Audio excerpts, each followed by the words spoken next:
the Benoit tragedies. So from just explaining it from your end or explaining it, so tell me about I have my own theory, which is not in the book because the publisher thought it was too intense to spell it out in the book. About 2 weeks before whatever allegedly happened, Nancy's ding instant message box because you mentioned came Nancy up. once before. Were you friends with Nancy? Oh, I loved her to death. Yes, I mean, bad choice of words, but I knew her when Kevin Sullivan was first breaking her in, and she'd always see me go, "Oh, it's Mr. Bill." So so her instant message pops up. Because Nancy had a great personality. She's very funny. She was great. Her instant message pops up, and I said, "It's me, Mr. Bill." I answered first, so it says it's Chris, and Daniel is sitting on my lap. So we talked a little, and they said, "How come you're not working for us in the WWE? Do you want me to talk to somebody?" I said, "I'm good where I am. I'm really fine. I'm very loyal to whoever I work for." So that was the last time I had heard from him. I remember seeing him on the road with Eddie Guerrero, and he'd always sit in the corner, read a book, and ask me to tell him some bad jokes. Chris, okay?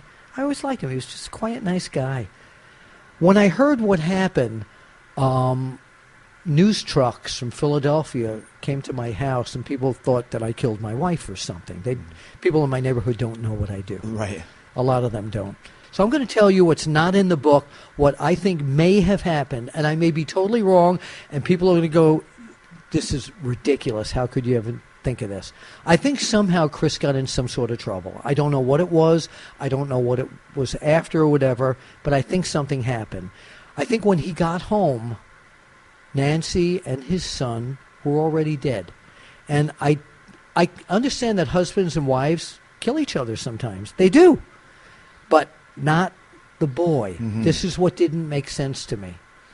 To me, if a murder, is done in a professional way, they can make it look like you did it and you committed suicide as well.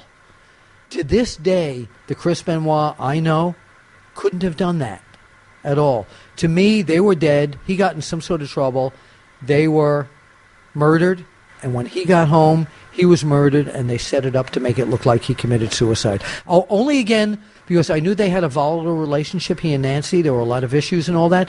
But because of Daniel, the boy, and how enamored he was with Daniel, I still today can't fathom that he could do this. Mm-hmm. Well, and it's definitely the mystery of all ages. You know, something that we'll never know. Maybe I'm right. Well, it's as plausible as what the official explanation is. Which is not. There isn't one. And there isn't one. It's been very kind of shady and dropped and all that sort of thing. And what do you think? I don't know, man. I mean, it's hard to kind of... I would say, if I'm talking rationally, I would say concussions. I would say the same thing that happened with Junior Seau and all these type of guys where they're having talking with Chris Nowinski about how the brain hardens and gives you dementia and makes you hear voices and I've thought of that drives too. You insane. You know? I've thought of that too, but I just it's Daniel, the son, that makes no sense in this. And nothing makes sense about it. Yeah. You know, so it could be concussions, it could be rage, it could be demonic possession. For all I know, Maybe. There's no real closure on that. You know what I mean? So, like you said, it's one of those things that I don't think we'll ever know.